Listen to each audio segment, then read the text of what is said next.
Welcome back to my YouTube channel guys again.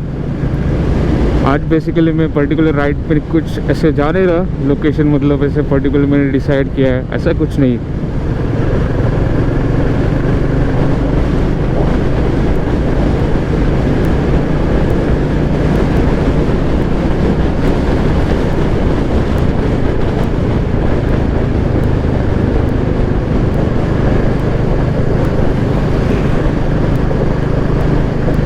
Basically last time मैं Ford servicing के लिए गया था, जो कि मेरी बाइक की लास्ट फ्री सर्विस थी। उस टाइम पे मैं वीडियो बना नहीं पाया क्योंकि रॉयल एनफील्ड में वो बनाने के लिए नहीं अलाउ करते। उसकी वजह से वो उस टाइम पे मैंने वीडियो शूट नहीं किया था। और आते टाइम बारिश वगैरह आई थी, पुणे में था मैं उस टाइम पे, तो उसकी वजह से वो वीडियो भी बनाना पॉसिबल नहीं हुआ। तो इसीलिए अभी नॉर्मल राइड ऐसे ही कर रहा हूँ। और उसी के बीच में आपको थर्ड सर्विसिंग में क्या हुआ वो बताऊंगा। Sorry, fourth servicing.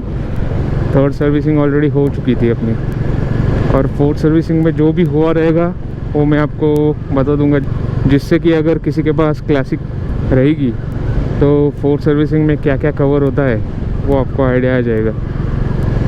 बट ये वाला रास्ता तो आपका पहचान वाला रहेगा। बेसिकली इस रास्ते में ही मैं क्यों जा रहा हूँ अभी, क्योंकि पहाड़ों में मज़ा है भाई, इस तरफ मज़ा नहीं है। इधर आते टाइम थोड़ा सा सुकून मिलता है और बातें भी अच्छी होती है, तो इसलिए यही वाला रोड मैं चूज़ करता हूँ। जब भी अगर आपको कुछ बताना रहेगा, कुछ बोलना रहेगा, और इनकेस मुझे थोड़ा सा पीस चाहिए तो मैं इसी लोकेशन पे मोस्टली जाना प्रेफर करता हूँ। तो आज भी हम इधर ही जाएंगे। बेसिकली ये वाला जो आप एंगल देख रहे हैं अभी गोप्रो का, वो हाइपर व्यू है। और इससे पहले मैं हर टाइम पे सुपर व्यू वाला एंगल यूज़ करता था, जिसमें ये वाला पार्ट थोड़ा सा कम दिखता था, मतलब बाजू का भी दिख रहा है ना। ये वाला एंगल थोड़ा ज़्यादा बड़ा है। आपको कैसे लग रहा है मुझे कमेंट सेक्शन में बताओ। और मुझे तो वो वाला एंगल ही पसंद है, सुपर व्यू वाला, बट थोड़ा सा कुछ चेंज चाहिए, इसलिए मैंने है हाइपर व्यू वाला भी ऑन किया है। वैसे फोर्थ सर्विसिंग होने के बाद बाइक तो भाई बहुत स्मूथ चल रही है, ज़्यादा कुछ चेंजेस हुआ नहीं उसमें, बट बहुत बढ़िया चल रही है। और जो खर्चा मैंने एक्सपेक्ट किया था फोर्थ सर्विसिंग के लिए, आगे जाके बात करते हैं। चलो पहले हम थोड़ा सा फोकस करते हैं, क्योंकि ये हाईवे वाला पार्ट है। गाड़ियाँ नहीं है उतनी जबर नहीं, थोड़ा आगे जाके बात करेंगे, घाट सेक्शन चालू होगा तब। बेसिकली आज संडे है, आज मेरे मन में राइड का प्लान था, एक बीच मैंने डिसाइड किया था। बट भाई अभी ये जो गर्मी है ना, गर्मी में किधर भी जाने का मन नहीं करता है, क्योंकि ऑब्वियस सी बात है, मैं अगर सुबह का निकलूँगा तो दोपहर तक बहुत धूप रहती है। और ये जो कोस्टल वाला एरिया है, यहाँ पे पसीना बहुत आता है। भले बाइक पे नहीं आता होगा, बट मज़ा नहीं आता उतना। तो इसीलिए मैं मानसून का वेट कर रहा हूँ, क्योंकि मानसून अभी बहुत नज़दीक है। 4-5 दिन में शायद चालू हो जाएगा इधर। रायगढ़ की बात कर रहा हूँ मैं। मुंबई में तो आज से चालू हो चुका है। मुंबई में हुआ है मतलब रायगढ़ में आने में ज़्यादा देर नहीं लगेगा। आई गेस 4-5 दिन में इधर बारिश चालू हो जाएगी, और ये जो पूरा सूखा हुआ जो आप नज़ारे देख सकते हैं वो सारे चेंज हो जाएंगे।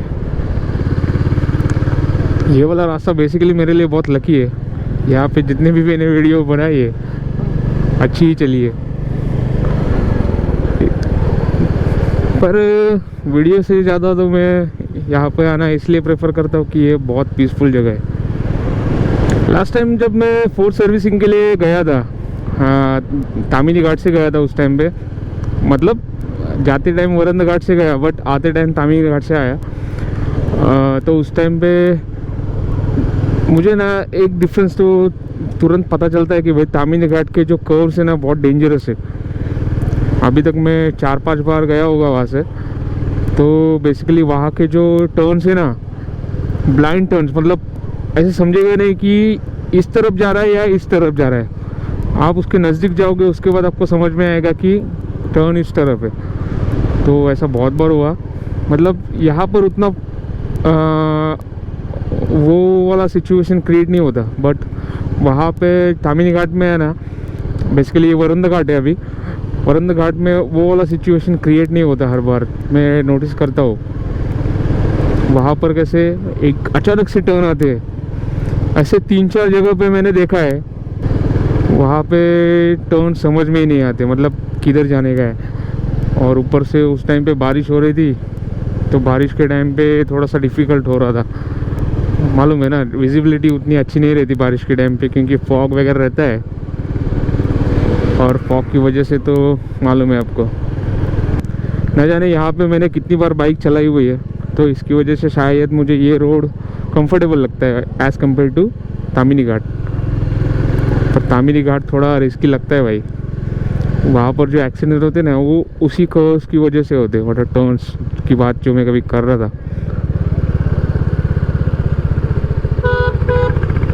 देखो यहाँ पे ये वाला बड़ा टर्न है वरुण घाट में, जो अभी बोला मैं, ये वाला एक है। और ऊपर जो है 2-3 टर्न्स है, वहाँ पे थोड़ी डिफ़िकल्टी होती है, पर ये कुछ मुझे नॉर्मल लगता है भाई। ये वाला टर्न भी कितनी आसानी से मैं आया ऊपर, मतलब। पर जो न्यू राइडर्स रहते हैं, जो कि पहली बार बाइक चलाना सीखे हुए, उनके लिए ये वाला जो अभी टर्न मैंने कवर किया ना, वो उनको बहुत डिफ़िकल्ट लगता है। इवन स्टार्टिंग में मुझे डिफ़िकल्ट लगता था जब मैं नया नया बाइक सीखा था, बट उसके बाद अभी सही लगता है भाई। मतलब कुछ डिफ़िकल्टी नहीं, कुछ भी कवर कर सकता हूँ ऐसा फील होता है मुझे। मे बी इस वाले एंगल में बहुत बढ़िया नज़ारा भी आ रहा होगा, क्योंकि वाइड एंगल है ना, वाइड एंगल सुपर व्यू से तो ज़्यादा ही है।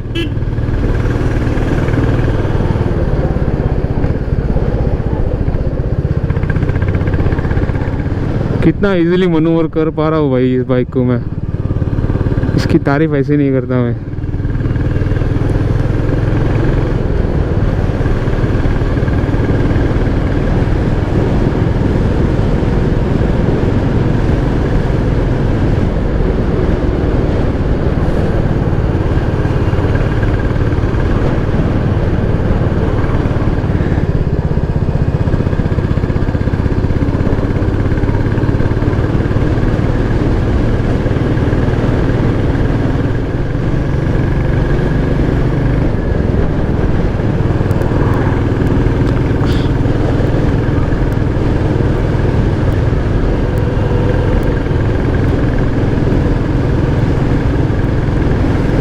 ये वाला पार्ट मुझे बहुत पसंद है भाई, यहाँ से ऊपर जाने तक।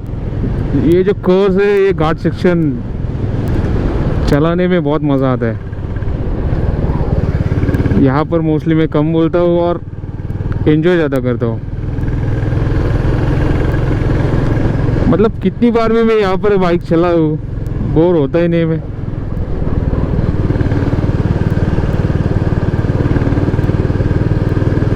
देखो क्या सही रोड है भाई। बस ये भोर घाट वाला रोड सही हो जाए ना, तो वो तामिनी घाट में जाने की ज़रूरत नहीं मुझे। यहाँ से ही हम जाएंगे बहुत इजीली, क्योंकि यहाँ से जाने की जो वाइब्स है, जो बोलते हैं ना, वो तामिनी घाट में नहीं है। बेसिकली ये जो घाट है मुझे बहुत सही लगता है एज़ कम्पेयर टू तामिनी घाट। तामिनी घाट उतना मुझे अच्छा नहीं लगता, सच कह रहा हूँ भाई, जो है वो है। तामिनी घाट मुझे अच्छा लगता ही नहीं। वहाँ पर जाना, उस वो जो रोड पुणे में कनेक्ट होता है ना, मुर्शी के आगे, तो वहाँ से जो मुझे फीलिंग ही अलग आती है। वहाँ से अपनापन नहीं लगता वहाँ पे। पर इस घाट से अगर मैं पुणे जाऊँगा तो मज़ा आता है, कनेक्टेड फील होता है पूरा। देखो क्या रोड है भाई। ये लास्ट टाइम बताया था मैंने शायद, इसका काम चल रहा है।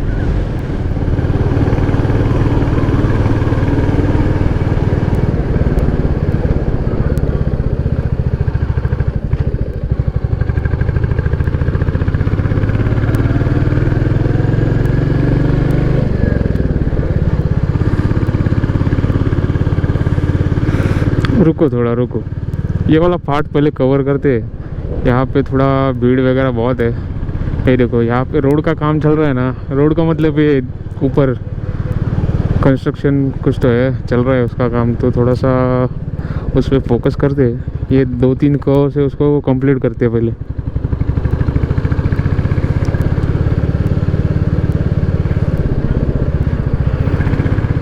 पाँच बजे भी इतनी धूप है भाई, देखो, इसलिए मैं जाता नहीं घूमने के लिए। ये देखो इधर भी अभी काम चल रहा है, बारिश से पहले ख़त्म होना चाहिए बस, बाकी कुछ एक्सपेक्टेशन नहीं है यहाँ से।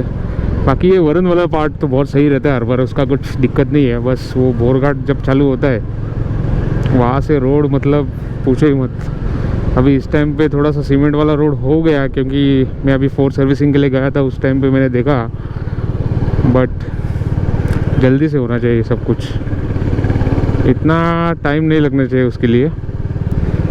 चलो ठीक है, अभी क्या ही बोलेंगे, परमानेंट सॉल्यूशन तो मिल रहा है अभी।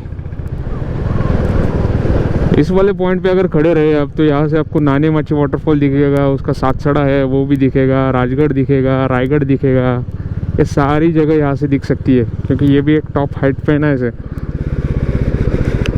वही सॉल्यूशन है भाई, देखो।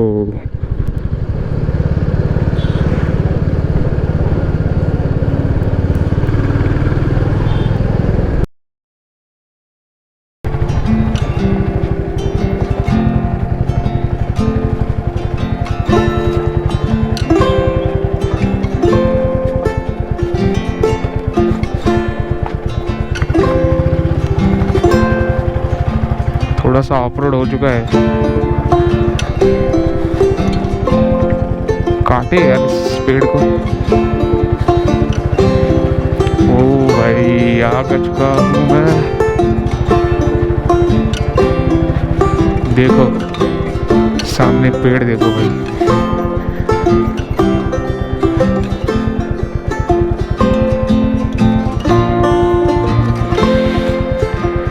नज़ारे देखो बस अब यहाँ से।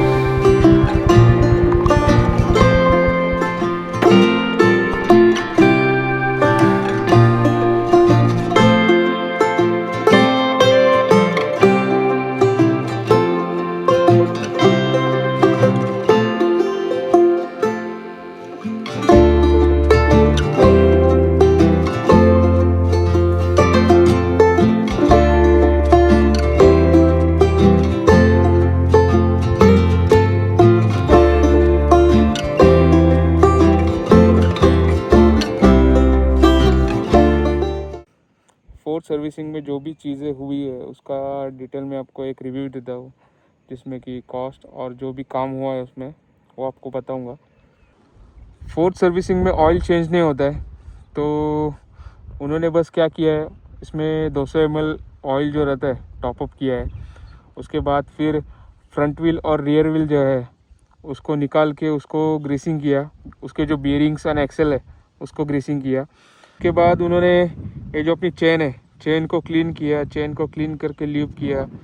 वो होने के बाद फिर उनको मैंने एक इशू बताया था कि पीछे का टायर थोड़ा वॉबल होता है, तो उसका कुछ इशू नहीं था, मतलब उन्होंने थोड़ा सा हवा भर के देख लिया, तो मैं बेसिकली वो टायर प्रेशर, एयर प्रेशर का इशू था, वो भी एक सॉर्ट आउट हो गया मेरा जो इशू था वो। चेन वगैरह क्लीन होने के बाद फिर उन्होंने इधर जो अपना एयर फिल्टर रहता है, एयर फिल्टर को निकाल के उन्होंने क्लीन किया, जो कि फोर्थ सर्विसिंग में एयर फिल्टर चेंज नहीं होता है, बस क्लीन होता है, तो वो वाला एक पार्ट हो चुका है।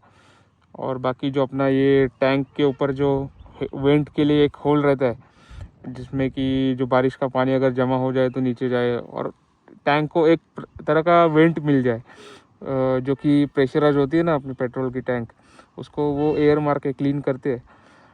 वो तो बेसिक सर्विसिंग में आता ही है, वो कोई बड़ी बात नहीं है। बेसिकली सारी जो नॉर्मल सर्विसिंग भी रहती है उसमें वो कवर कर दिया जाता है। बाकी मेजर तो इसमें ऐसा कुछ हुआ नहीं है। फोर्थ सर्विसिंग में इतना कुछ मेजर चीज़ें होती नहीं है, क्योंकि थर्ड सर्विसिंग में ऑलरेडी ये सब चीज़ें जो है एयर फिल्टर, ऑयल फिल्टर, ये सब चेंज कर चुका था मैं। मतलब ये रॉयल एनफील्ड के मैनुअल में रहता है कि थर्ड सर्विसिंग में क्या करना चाहिए और फोर्थ सर्विसिंग में क्या करना चाहिए। उस हिसाब से इसमें कुछ ज़्यादा था नहीं। बाकी जो नट बोल्ट वगैरह रहते हैं टाइट करने का, वो वाला पार्ट तो होता ही हर सर्विसिंग में। इसके बाद उन्होंने ये अपने जो सारे इलेक्ट्रिकल कॉन्टैक्ट्स जितने भी है उनको वो उन्होंने चेक किया। चेक करने के बाद जो भी कॉन्टैक्ट्स जो है इलेक्ट्रिकल कॉन्टैक्ट्स कनेक्शन जो भी बोलो, उनको उन्होंने क्लीन करके अच्छी तरह से लगा दिया। और उसी के साथ उन्होंने ये जो मिरर वगैरह जो भी टाइट करने का रहता है, नट बोल्ट वगैरह टाइट करने का, वो भी करके लिए। बाकी तो कुछ फोर्थ सर्विसिंग में रहता नहीं। मेजर सर्विस अभी फिफ्थ सर्विसिंग रहेगा नेक्स्ट टाइम जब जाऊंगा ना, तो उसमें वो बहुत सारी चीज़ें रिप्लेस करनी पड़ी। मतलब ऑयल रिप्लेस करना पड़ेगा, ऑयल फिल्टर रिप्लेस करेंगे, एयर फिल्टर रिप्लेस करेंगे। उसी के साथ शायद स्पार्क प्लग भी रहता है उसमें, जो फिफ्थ सर्विसिंग किट रहता है ना उसमें वो स्पार्क प्लग भी शायद रिप्लेस करते हैं। और उसी के साथ जो अपना टैपेट रहता है, टैपेट को भी एडजस्ट करते हैं। जबकि मेरे में थर्ड सर्विसिंग के टाइम पे टैपेट एडजस्ट करवाए थे मैंने, उसके बाद मुझे कुछ भी इशू नहीं हुआ। टैपेट्स का साउंड जो नॉइज़ जो आता था वो भी बंद हो चुका था थर्ड सर्विसिंग में। तो फोर्थ सर्विसिंग में मुझे करने की ज़रूरत भी नहीं थी। पर मुझे जितना आइडिया है वो फिफ्थ सर्विसिंग में भी टैपेट एडजस्ट करवाएंगे, क्योंकि उसके किट में हेड कवर का गैस्केट आता है, जो कि बेसिकली उसी के लिए रहता है। क्योंकि हेड कवर खुलेगा, हेड कवर क्यों खुलेगा, तो उसका रीज़न वही है कि टैपेट एडजस्ट करने के लिए खुलेगा। और जब टैपेट एडजस्ट करने के बाद वो हेड कवर का गैस्केट लगा के उसको पैक करते फिर से। तो जितना मुझे मालूम है इतना सब फिफ्थ सर्विसिंग में रहता है। तो आने वाले दिनों में फिफ्थ सर्विसिंग के बारे में देखेंगे। उसको भी टाइम है, बहुत 6 महीने है उसको। ऑलमोस्ट मुझे लगता है दिसंबर तक आ जाएगा उसका ड्यू डेट। तो उस टाइम पे फिर से जाएंगे और वो भी आपको बताऊंगा। भाई फ़िलहाल तो अभी अपनी बाइक बहुत सही चल रही है। उसका जो भी कुछ दिक्कत वगैरह रहेगा मैं आगे चल के आपको बताऊंगा। तो इतना सब कुछ हो चुका है फोर्थ सर्विसिंग में। और इस सब टोटल का जो भी काम हुआ है उसका खर्चा बस मुझे आया है 726। मतलब फोर्थ सर्विसिंग में देखो बहुत कम खर्चा हुआ है देखा जाए तो। अभी ये वाली मेरी लास्ट फ्री सर्विस थी, जो कि अब आने वाली जो भी सर्विसिंग रहेगी उसमें मुझे जो लेबर चार्जेस रहते हैं उनके वो सब पेड करना पड़ेगा। ज़्यादा कुछ डिफरेंस नहीं आएगा, बट ये सब अभी आने वाले टाइम में हो जाएगा, जिसमें मुझे लेबर चार्जेस पेड करने पड़ेंगे। तो देखते, अभी फिफ्थ सर्विसिंग के टाइम पे आपको सब बताऊंगा इन डिटेल जो भी रहेगा वो। तब तक के लिए अभी राइड एंजॉय करेंगे। 6 महीने तो है उसको ना, और इसके साथ अभी मानसून चालू होगा। अब यहाँ पे बादल देख सकते हैं कितने आए हैं, और ये वाला लोकेशन भी देखो एक बार।